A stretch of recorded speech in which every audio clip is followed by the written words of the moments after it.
we have a pay-per-view on Sunday.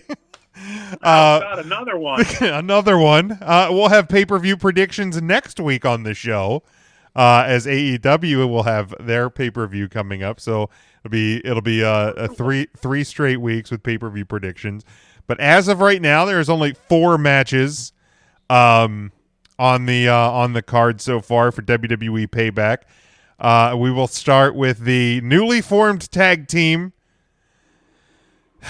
of Shayna Baszler and Nia Jax taking on Sasha and Bayley for the women's tag team championships. And I feel like they're going to just flip the switch here and go Shayna and Nia with the victory. And obviously we're going to continue to see the breakdown of Sasha and Bayley. So I have Shayna and Nia Jax as your new women's tag team champions, because there's not actually any women's tag teams that could be in this, but whatever. I got this was for everybody that says I never shit on the WWE. I shat on them about this week on our social media. Tim, women's tag team championships. Oh, it's tag team partners who don't get along who end up winning the title. It's never happened before. You'll never see it come. Oh wait, that was last week's tagline. It's Nia and Shayna. Yeah. If only to split up Sasha and Bayley later. Ryan. Yeah, Team Shania. Yes. Turn Mark. Yeah, I gotta go Team Shania as well. I don't really. It's an odd team, but what the heck? I'm gonna go with them to further the storyline with Bayley and Sasha. It's going to happen. Now, listen, and I know we talked a lot about themes here, but I hope they go with the Shania thing, and they come down with that don't impress me much, and I would be an absolute fan of this. Very good. Devin says Banks and Bayley are going to keep the titles. Jason says, wait, Nia's still employed? Hasn't she potatoed everyone? And Charlie says, I'm taking Adam's family member and Haystacks. Jesus Christ. He called her Haystacks. Jesus Christ. Wow. I put fun at her wakes. I never called her Haystacks. Wow. Oh, wow. Wow. United States Championship. Haystacks Calhoun. Apollo Crews defending against Bob Lashley, and I have Bob as your new U.S. champion. Possibly here with some help from Cedric Alexander. The Hurt Business is going to grow. Bob He's your new champion. Tim. Hit it again. Bob Yeah. Hit it again. Bob That's who Ryan's got. Mark, how about you? Hey, give it one more hit. Bob There we go. Clean sweep of that one. That's a clean Bob right there. Bob. Bob All right. That one's easy. Singles match. Keith Lee versus Randy Orton. I got to go Keith Lee. I don't know what his music's going to sound like. I don't know what his gear is going to look like, but Keith Lee's going to beat Randall Orton. Tim. Man, this is the perfect opportunity for Keith Lee coming in, having the one-on-one match with a decisive finish, and that's why Keith Lee will eat an RKO and fall at the hands of Randy Orton. Yep. It's Randy Orton, man.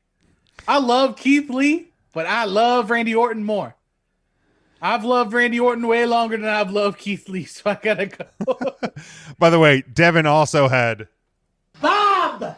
Ryan, who do you have here, Lee or Orton? My heart wants to say Keith Lee. Go with the heart. Come on, but do like Mark did with this grade for NXT. My brain and Tim's brain is right on the same choo-choo train tracks.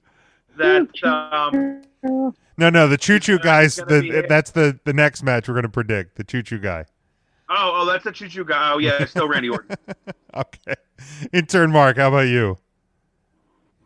Well, I think I'm going to go with Keith Lee, possibly via DQ. something like that. I don't think it's going to be a pinfall, but I'm going to go with Keith Lee. Charlie has Orton by DQ. Jason says the Hurt Business is going to help Keith Lee, and he's going to become the premier Hurt Business member. Interesting. I think eventually Lee could be a top heel. I don't think that happens this quickly. And then finally, of course, it was the match that was announced on Monday, the contract signing, which of course we know will go smoothly tomorrow on SmackDown. The big dog Roman Reigns, the Fiend Bray Wyatt, of course defending his, and then also Braun Strowman's in there, hopefully just to eat the pin. In a no-holds-barred triple threat match for the Universal title. Nikki says she wants Lee, but it will most likely be Orton. I'm going to go ahead and, WWE, they've been missing this guy. He was set to be Universal Champion at WrestleMania. From the transition from Performance Center to the Thunderdome, I think is kind of a reset button as well. And I think we are going to see Roman Reigns walk out of the Thunderdome at Payback as your new Universal Champion. Tim. I am torn. I'm very torn here. Because I would love nothing more than to see Big Dog just come on in here, get this Universal Championship, and be the champion that SmackDown deserves during these uncertain times. But I think that's too soon. Without Roman Reigns, Braun Strowman ain't no monster. He ain't no monster unless I'm here. I'm not finished with you! And Bray Wyatt ain't nothing but a creepy guy in a mask. That is what Roman said. Creepy goof in a mask. So I think Bray Wyatt, I think The Fiend retains the Universal Championship. Because I feel like when Roman gets it back, it's one-on-one. Okay. But yeah, it's gotta be The Fiend here. I mean, for the record, my prediction is what I think is going to happen, not what I want to happen. My heart wants Bray Wyatt. We talked about heart versus mind, but mind says Roman Reigns. Ryan.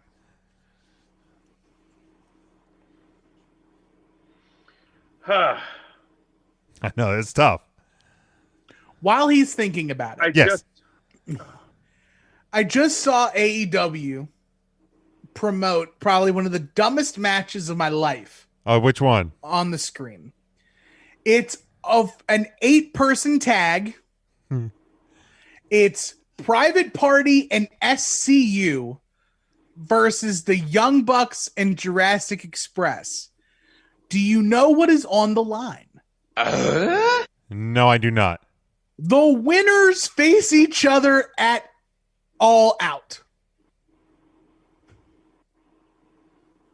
So next week on Dynamite is that match, and then at All Out the winners face each other. Yep, for nothing. Payday, pay-per-view payday. I guess. Yes, sure. I guess. Sure. Payday. Cool. Dope. I hate it. I hate it so much because I don't feel like we can abandon the need to protect the Fiend Bray Wyatt 1 week after saying that it's the most important thing that we can do. The only thing worse than having Bray Wyatt drop the championship here would be giving Bray Wyatt a brand new entrance theme. So for that reason alone, fuck's sake, I'm going to go with the Fiend Bray Wyatt to let me in, to keep his theme, and keep his championship around his waist. You suck, you jackass. Intern Mark. What a dickhead you are. Oh, boy. I hope Bray, the Fiend, if you will, retains the title. I am not going to be surprised if Roman takes it, but I'm officially going to say the Fiend retains. I'm going to throw my support behind the Fiend.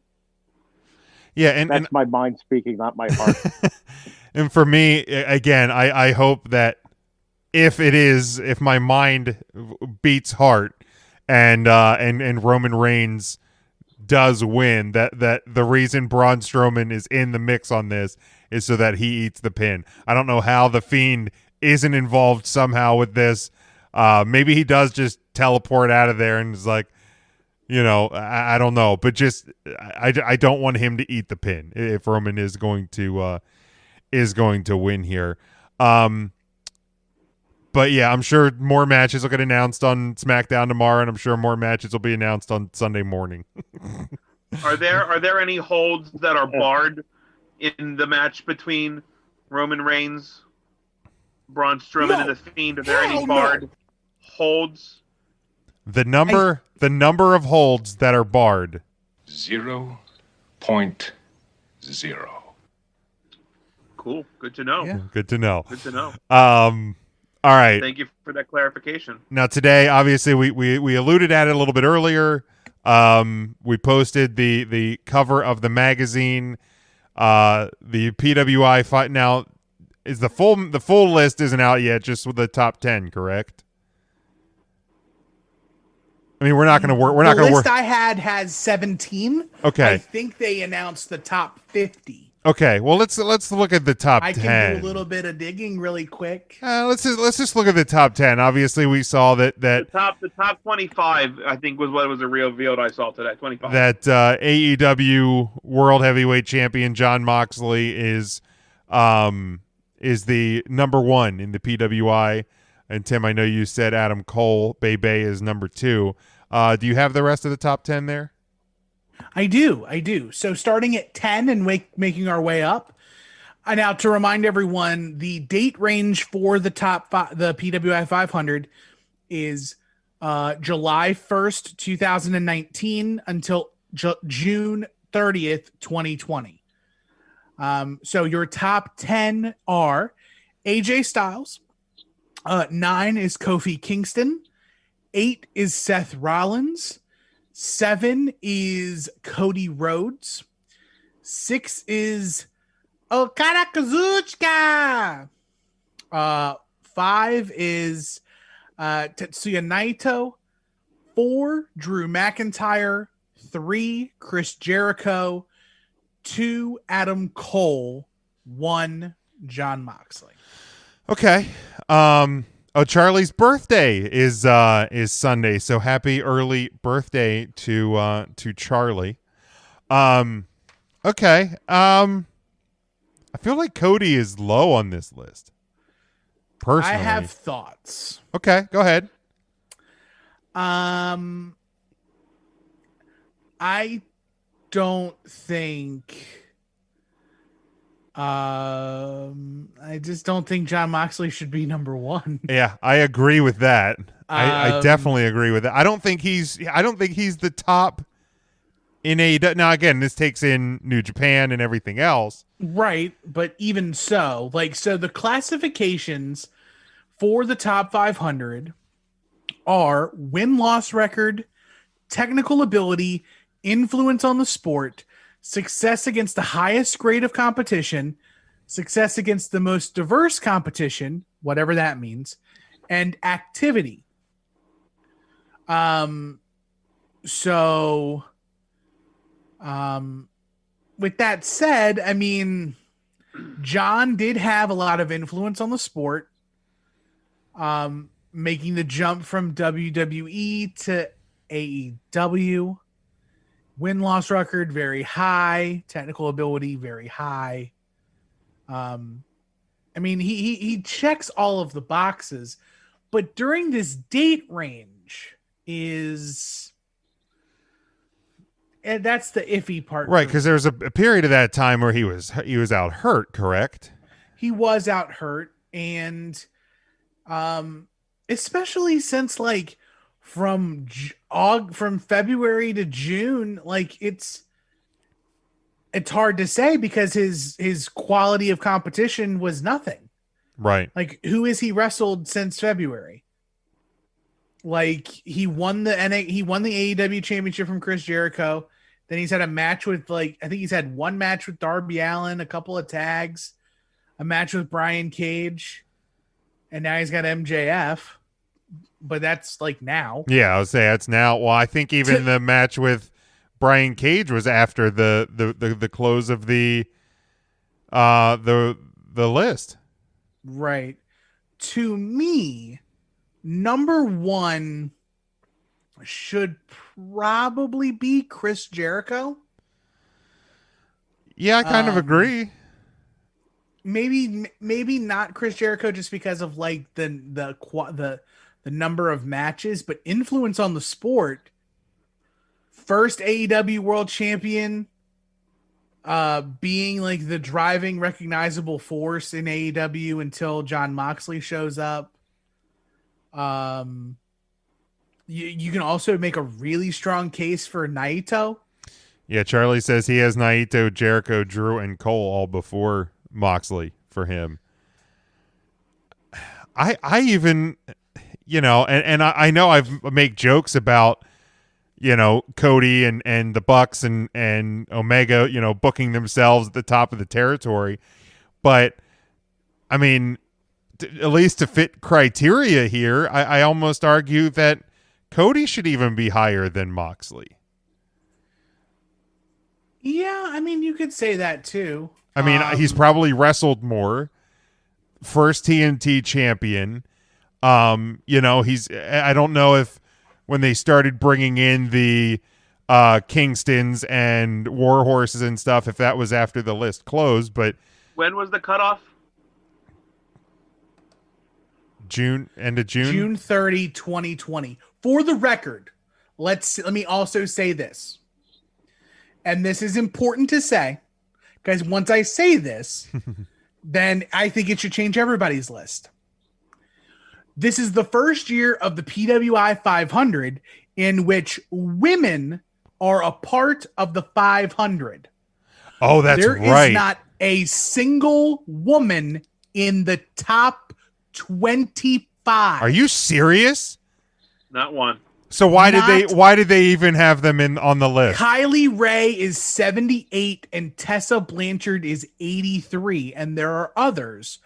But you cannot tell me from June 30 or from July 1st, 2019 to June 30th, 2020 that Becky Lynch or Charlotte Flair are number one or in the top 10. How is Becky Lynch not in the top 5? Correct. In that time frame. Seriously. Correct. She wrestled until April. Yeah. So she's got 2 months off of the list. Yeah. But literally John Moxley was in quarantine for 3 weeks. She was undefeated champion during that time. Yeah. Yeah, literally that whole time until she never lost the title. No. No. But it's okay because a wrestler, and I'm sure that he's really great, Kento Miyahara for All Japan is a fantastic professional wrestler.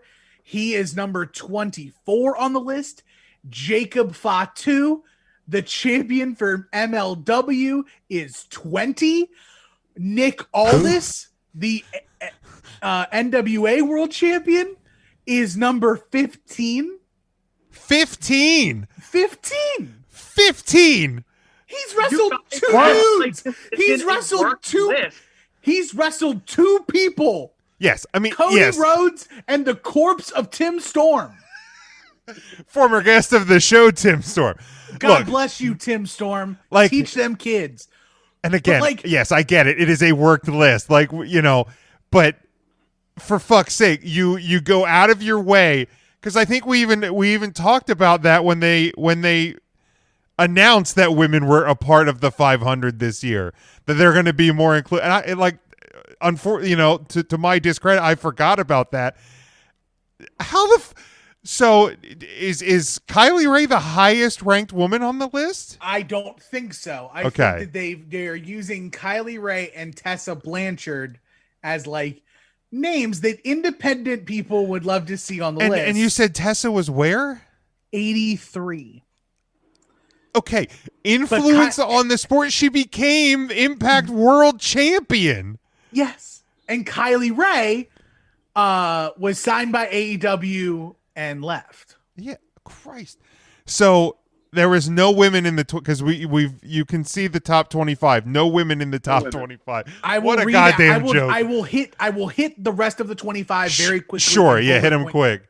11 Keith Lee, 12 Brock Lesnar, 13 Kenny Omega, 14 Roman Reigns, Nick Aldis at 15, Bray Wyatt at 16, Kota Ibushi at 17.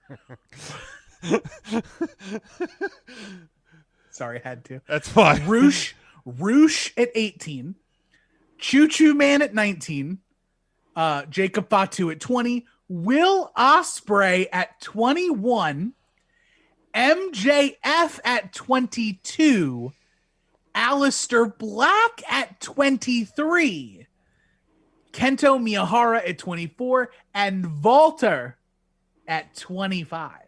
Ridiculous. Yeah, this list is hot garbage. Way out of line. Way out of line. As a reminder, it awful. takes into account win-loss record, technical ability, influence on the sport, success against the highest grade of competition, success against the most diverse competition, and activity. Whatever Win-loss that record. means. For that to ever even factor into a actual shoot list, Yeah, is a joke. a worked win-loss record is ridiculous to even include in anything. I looked it up. I looked up the rankings. Jon Moxley was 13-0 in 2020 when the list came out, 18-2-1 overall. Okay. So I don't know when they reset things, but he was undefeated in 2020 by the time the list came out for that prerequisite. I don't think you can argue the impact of him going to AEW and what that meant, leaving WWE as like the highest sought after free agent. The videos, I think he made a big impact. I really don't have a problem. But with somebody wasn't like Mox. his debut at Yeah, that might have been on the other side. Double You're or right. Nothing? So it would have been on the other side of the list. Yeah, Double that's or a fair Nothing point. would have. When was Double or Nothing? Oh, Memorial Day 2019. Yeah, So that literally just skirted. yeah. Just So I mean, started out of he it. won the title Should have. in this time frame. But I think they highlight the champions well. You have your champions in there, Roosh from Ring of Honor, Jacob Fatu from LLW. I think it's good to do that and highlight some that's not AEW or W. I don't have a problem with highlighting other talent. biggest problem is that you're saying that women are on the list, Correct.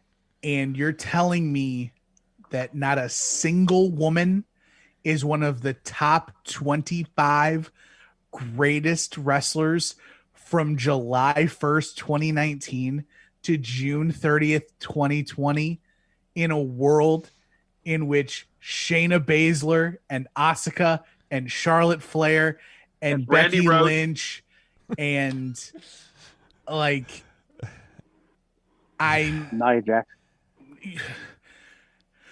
I mean, yes, I mean, like, come on, like Io Shirai. Becky goddamn Lynch, like how And how I'm not even as high on Becky Lynch anymore, right, like, but as I was. but to fit the criteria. But for that time Biggest frame, star in wrestling.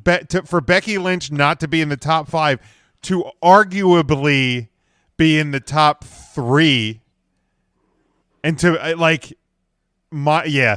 this is garbage. Yeah, I totally that it slipped my mind. If you want to hear more about the PWI 500, I have a sneaking feeling that Final Wrestling Place is going to cover this. Yeah, I feel like in a it will. Segment that we call "What Are You Doing?" Because I feel like I remember friend of the show, The Boar, had some things to say about the PW. Always has some things to say about the PWI. Yo, you don't have to be a basketball fan to love these dunks. Yeah. But yeah, I will definitely. Yeah, Rhea Ripley as well. Charlie points out for Rhea Ripley not to be anywhere on that top 25. Man, that's brutal.